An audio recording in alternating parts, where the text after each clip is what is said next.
వేదిక మీద ఉన్నటువంటి మన ఏఐటి సీనియర్ నాయకులు SRP1 గని కార్మిక సోదరులు సోదరిమణులందరికీ నమస్కారం. కామెంట్స్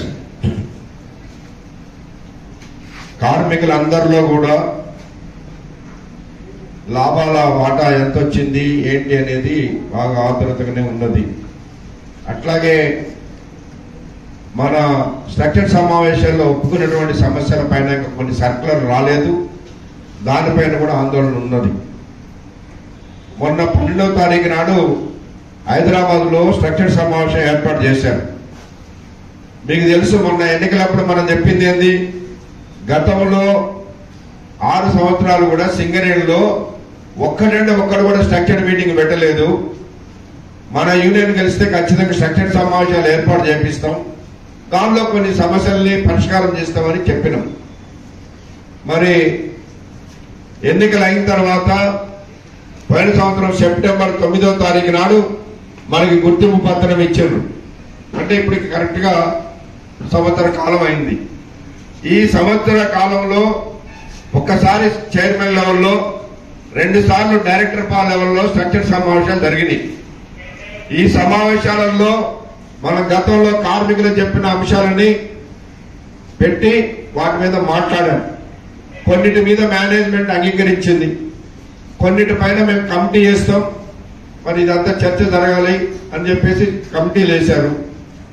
మరి కమిటీలు వేసినటువంటి విషయాలు కానీ ఒప్పుకున్నటువంటి విషయాల పైన కానీ సర్కులర్ రావాలి కదా, ఆ సర్కులర్లు ఇవ్వకుండా కాలయాపన చేస్తూ ఉన్నారు. మీకు తెలుసు, ఇప్పుడు ఉదాహరణకి మనం మైనింగ్ స్టాఫ్, ట్రేడ్స్మెన్స్, మెడికల్ అన్ఫిట్ అయితే గతంలో మన గుర్తింపు సంఘం ఉన్నప్పుడు 2009లో ఒప్పందం చేశాం. ఇదే స్ట్రక్చర్ సమావేశంలో వాళ్ళకి సర్ఫేస్లో అదే పని ఇవ్వాలి అని చేశాం. మన పీరియడ్ కాలం ఇచ్చారు. ఆ తర్వాత టీబీజీ కేసు వచ్చిన తర్వాత వాళ్ళు మెడికల్ అన్ఫిట్ అయితే, ఎన్విరాన్మెంట్ అన్ఫిట్ అయినా సర్ఫేస్ జనరల్ మంత్రులనే ఇచ్చారు. మనం ఆలోచన చేయాలి. ఇవాళ ఒక ఓవర్మెన్ కావచ్చు, ఒక చార్జాన్ కావచ్చు, ఒక ఫోర్మెన్ కావచ్చు, ఒక షిఫ్ట్కి ఇన్ఛార్జ్గా ఉంటారు. వాళ్ళు దాదాపు 200 మందో 300 మందో వాళ్ళ అండర్లో పనిచేస్తారు. మరి అట్లాంటి సూపర్వైజర్ అన్ఫిట్ అయితే మరి జనరల్ మంత్రిగా పోవాలా? ఇది న్యాయమా చెప్పండి. మరి సింగరేణిలో ఆఫీసర్స్ కూడా వివిధ కారణాల వల్ల ఇదే హార్ట్ ప్రాబ్లమో ఇంకేదో వస్తే అన్ఫిట్ అవుతారు. మరి వాళ్ళకేమి ఇస్తున్నారు? వాళ్ళకి అదే పని ఇస్తున్నారు కదా సర్ఫేస్ లో. మరి వాళ్ళకు ఒక న్యాయం, కార్మికులకు ఒక న్యాయం ఎట్లుంటది? కాబట్టి ఇది ఇవ్వాలి అని అంటే మంచిదని ఒప్పుకున్నారు. మీరు ఒప్పుకుని ఎన్నాళ్ళు అవుతుంది? ఇప్పటికి మార్చి నెలలో ఒప్పుకున్నారు. ఇప్పటికి దాదాపు 6 నెలలు అయింది. మరి సర్కారు ఎందుకు ఇస్తలేరు? ఒప్పుకున్న దాన్ని ఒప్పుకొని వేరుంటాయి, ఒప్పుకున్న దాని మీద ఎందుకు సర్కులర్ ఇస్తలేరు? దాని మీద పెండింగ్ ఉన్నది. అట్లనే మన ఈపీ ఆపరేటర్లు ఉన్న రోపన్ కాస్టుల్లో D2C, C2B ఖాళీలు లేవని ఇస్తలేదు. మేమన్నాం, వాళ్ళు చేసేదాన్ని ఏ గ్రేడు మిషన్ల మీద చేస్తుంటే నువ్వు ఖాళీలు లేవని ఎట్లా అంటావు? నీ ఖాళీలతో సంబంధం లేకుండా వాళ్ళ పీరియడ్ అయిపోగానే ఇవ్వాలి అని అన్నాం. మంచిదని ఒప్పుకున్నారు. సర్కులర్ ఇవ్వడానికి 6 నెలలు పట్టింది. నిన్న సాయంత్రం విడుదల చేశారు. నిన్న సాయంత్రం వచ్చింది ఆ సర్కులర్. ఇప్పుడు వాళ్ళకి ఆటోమేటిక్ గా D2C కానీ C2B కానీ ఖాళీలతో సంబంధం లేకుండా ఇస్తామని వచ్చింది. అట్లనే మనకి మా CBSE సిలబస్ స్కూల్స్ పెడతామన్నారు. ముందు మేము అన్ని ఒకసారి పెట్టలేము, గోదావరికల్లో ఒకటి పెడతాం, శ్రీరాంపూర్ ప్రాంతంలో ఒకటి పెడతాం, తర్వాత మెల్లమెల్లగా సంవత్సరానికి ఒకటి చొప్పున ఓపెన్ చేసుకుంటూ వస్తామన్నారు. పోయిన సంవత్సరం దాని మీద ఇప్పుడు ఈ సంవత్సరం గోదావరికల్లో ఓపెన్ చేశారు. మన స్కూల్ చూస్తే, మన శ్రీరాంపూర్లో స్కూల్ CCCలో ఉన్న చూస్తే ఆ CBS తోడు ఒప్పుకోవాలి. ఇది ఈ మోడల్ స్కూల్లో ఇయ్యలేము, మీరు ఈ మోడల్లో కట్టియాలంటే ఇప్పుడు అది STPPలో కడుతున్నారు. వచ్చే సంవత్సరం ఓపెన్ అవుతుంది. మరి మిగిలిన ఏరియాల్లో కూడా రావాలి కదా.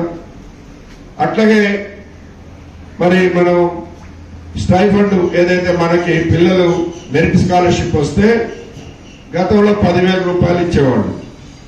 మేమేమన్నామంటే దాన్ని 50,000 ఇవ్వండి. అది 2,000 ర్యాంక్ వరకే ఇచ్చేటోళ్ళు, 57 మందికే ఇచ్చేటోళ్ళు. ఆఫీసర్ల పిల్లలైనా కార్మికుల పిల్లలైనా 57 మందికి ఇచ్చే సిస్టమ్ ఉన్నది. మరి 5-6 సంవత్సరాలను తీయండి, 57 కాదు, కనీసం 20 మంది కూడా రావడం లేదు. 2000 ర్యాంకు రాలేదని ఇస్తలేరు వాళ్ళకి. ఆ ఇచ్చే 10,000 కూడా మేము దాన్ని 10,000 ర్యాంకు చేయండి, 50,000 చేయండి అంటే 8,000 ర్యాంకు వరకు ఇస్తామని ఒప్పుకున్నారు.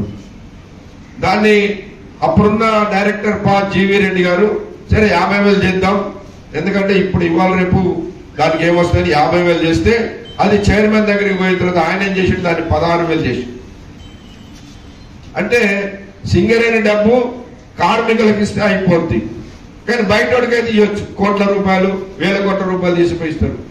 అదే ఐఏఎస్లు ప్రిలిమినరీ పాస్ అయితే మెయిన్ పాస్ అయ్యే లోపల వాళ్ళకి రాజీవ్ అభయాస్తం కింద ₹1,00,000 ఇస్తామని గవర్నమెంట్ ప్రకటించింది. సరే వాళ్ళకి ఇచ్చుకొని గవర్నమెంట్ ఇచ్చుకుంటే మనకే అభ్యంతరం, కానీ ఆ డబ్బు ఎవరు ఇస్తున్నారు? సింగరేణి తీసుకుపోయి ఇస్తుంది. మరి సింగరేణి కార్మికుల పిల్లలు ఎవరైనా సెలెక్ట్ అయితే నువ్వు 1,00,000 కాదు 2,00,000 మాకేం అభ్యంతరం లేదు. కార్మికులు, ఆఫీసర్ల పిల్లలు, సూపర్వైజర్ల పిల్లలు ఎవరైనా కావచ్చు, సెలెక్ట్ అయితే వాళ్ళకి.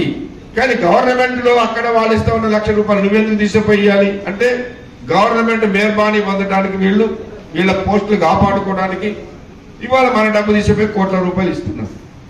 నిన్న కాక మొన్న మీరు చూసి ఉంటారు, పేపర్లలో కూడా వచ్చింది కదా, ఈ రాష్ట్రంలో ఉన్నటువంటి 33 జిల్లాల్లో ఉన్నటువంటి స్కూళ్ళన్నీ వాటికి రిపేర్లో, బాత్రూంలో, ఇంకేదో కట్టడానికో 46,75,00,000 ఇస్తామని సింగరేణి చేసింది. సింగరేణి స్కూళ్లలో సరైన సదుపాయం ఉండదు. లేదా నువ్వు మన సింగరేణి ప్రాంతం మన జిల్లాలో పోనీ మంచిర్యాల జిల్లా లేకపోతే సింగరేణి ఉన్నటువంటి జిల్లాలలో ఈ 5-6 జిల్లాలలో లేదా ఈ 5-6-10-12 మండలాలలో ఉన్న స్కూళ్ళకి సింగరేణి మనం బొగ్గు తీసుకుంటున్నాం కాబట్టి డిఎంఎఫ్టీ నిధులు మనం ఇచ్చేయాలి కాబట్టి దాన్ని కట్టు. కానీ 33 జిల్లాలలో ఉన్న స్కూళ్ళకి మనం ఇవ్వాల్సిన అవసరం ఉంటుంది. ఆలోచించండి. ఇవాళ మీరు బాగా చదువుకున్న వాళ్ళు వచ్చారు కదా, ఆ పాత రోజులు అంటే పాత కాలంలో చదువు, ఇవాళ మీరు బీటెక్లు ఎంటెక్లు చదివారు. డిఎంఎఫ్టీ నిధులు ఏమున్నది రూలు? సింగరేణి ప్రాంతంలో అభివృద్ధికి ఖర్చు పెట్టాలి దాన్ని. కానీ నువ్వు ఎక్కడ పెడతావు? ఇవాళ 33 జిల్లాలకు పెడతావు. ఏంటిది? ఎవరిది డబ్బు? మరి ఎవరు మాట్లాడాలి చెప్పండి. కాబట్టి ఇవాళ సింగరేణి కంపెనీని దోపిడీ చేస్తా ఉన్నాం. రెండోది ఏంటంటే ఇవాళ మనకి మీకు తెలుసు మన సింగరేణిలో ఉన్నటువంటి అనేక సమస్యలు ఉన్నాయి. ముఖ్యంగా ఇవాళ మైనింగ్ స్టాఫ్ ఉన్నారు, ఓవర్మెన్ ఉన్నారు. 2016లో వాళ్ళందరూ ఒక 800 మంది అపాయింట్ అయ్యారు. మొన్న వాళ్ళకు ఒక 100 మందికో 150 మందికో ఓవర్మెన్ ప్రమోషన్ ఇచ్చింది. అసలు ఏముండే మనం ఉన్నప్పుడు అగ్రిమెంట్ ఏముండే? ఎవరైనా సి గ్రేడ్ లో 2 సంవత్సరాల నుండి సర్టిఫికేట్ ఏది జేఎంఈటీగా 2 సంవత్సరాలు చేసి సర్టిఫికేట్ వచ్చిన తర్వాత 1 సంవత్సరానికి ఆయనకి బి గ్రేడ్ ఓవర్మెన్ ఇవ్వాలి అని అగ్రిమెంట్ ఉన్నది. పోయిన యూనియన్ ఏం చేసిందంటే 2018లో వీళ్ళకి బి గ్రేడ్ ఓవర్మెన్ రావడలేదు కాబట్టి సర్దార్కినే బి గ్రేడ్ ఇవ్వండి, ఖాళీలు వచ్చినప్పుడు వాళ్ళని ఓవర్మెన్ చేయండి అని రాసుకున్నారు, అగ్రిమెంట్ రాశారు. ఇప్పుడు ఏమైంది? కంపెనీ 600-700 మంది దగ్గర పాస్ అయి ఉంటే వాళ్ళకి సర్టిఫికేట్ వచ్చి ఉంటే ఇవాళ 150 మందికి ఇచ్చి మిగిలిన వాళ్ళకి ఖాళీలు వచ్చినప్పుడు ఇస్తామంటున్నారు. మరి వాళ్ళు ఏమంటున్నారు? మేము ఓవర్మెన్ కావడానికి రిటైర్మెంట్ రావాలా స్టేజ్కి. ఇప్పటికే 9 సంవత్సరాలు 8 సంవత్సరాలు 7 సంవత్సరాలు అయింది. మరి మా పరిస్థితి ఏంటి అని వాళ్ళు అడుగుతున్నారు. మరి దానికి ఏదైనా ఒక మార్గం మాట్లాడాలి కదా. సరే ఖాళీలు లేవంటున్నావు, ఖాళీలు లేకపోతే వాళ్ళు ఏమడుగుతున్నారు? నువ్వు ఖాళీ వచ్చినప్పుడే కానీ మాకు నోషనల్ గా మాకు ఎలిజిబిలిటీ వచ్చిన డేట్ నుంచి ఇవ్వమంటున్నారు. అట్టన్నా ఇవ్వండి, లేకపోతే ఇప్పుడు మాకు అందరికీ పీరియడ్ అయిపోయిన తర్వాత ఓవర్మెన్ ఇవ్వండి అని ఇప్పుడు అడుగుతున్నారు. అది ఒక సమస్య ఉన్నది. అట్టనే వాళ్ళ రిక్రూట్మెంట్ సమస్య ఉన్నది. ఇప్పుడు మీకు తెలుసు మన సింగరేణిలో క్లరికల్ వేకెన్సీస్ చాలా మంది రైటర్లు దిగిపోతే పోయిన టీబీటీ కేసు ఉన్నప్పుడు 2 సార్లు రిక్రూట్మెంట్ చేశారు. ఎవరు చేశారు రిక్రూట్మెంట్? సింగరేణిలో బీటెక్లు ఎంటెక్లు చదివిన వాళ్ళు ఉంటే వీళ్ళ పరికరాల వాళ్ళకి పోయి బయట నుంచి రిక్రూట్మెంట్ తీసుకున్నారు. బయట నుంచి ఎందుకు చేశారంటే బయట నుంచి వస్తే ఒక్కొక్కడు క్లరికల్ పోస్ట్ కాబట్టి 20 లక్షలు 15 లక్షలు పెట్టి కూడా వచ్చారు కొంతమంది. మరి అదే సింగరేణిలో ఉన్నటువంటి వాళ్ళని తీసుకోవాలి కదా. మనం గెలిచిన తర్వాత సింగరేణిలో ఉన్నటువంటి వాళ్ళని తీసుకోవాలి అని అంటే మంచిది 360 పోస్టులు ఉన్నాయని నోటిఫికేషన్ ఇచ్చారు.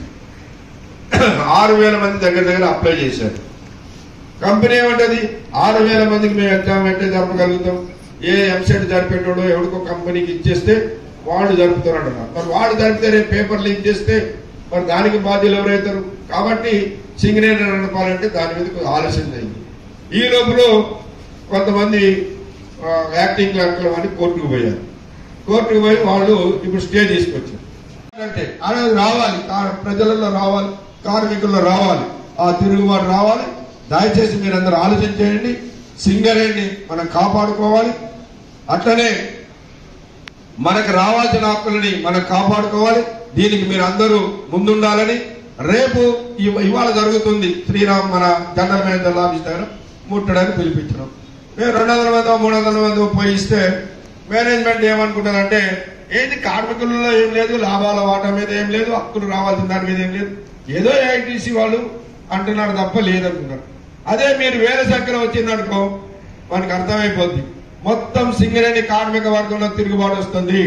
మనం చేయకపోతే రేపు మళ్ళీ పాత రోజులు వస్తాయి. సింగరేణికి ఉండే ఒకప్పుడు గజ్జం అనేది అసలు మేనేజర్ ఇంటికి రావాలంటే డిస్ట్రిబ్యూటర్ భయపడేటోడు. మీకు తెలియదు పాత రోజులు. ఇప్పుడు మంచిగా మనం మాట్లాడుతున్నారు. ఎందుకంటే ఏదో అంటారు కదా, పిల్లి గుడ్డిదైతే ఎలికేదో చేసినట్టు అవుతుంది మన పరిస్థితి.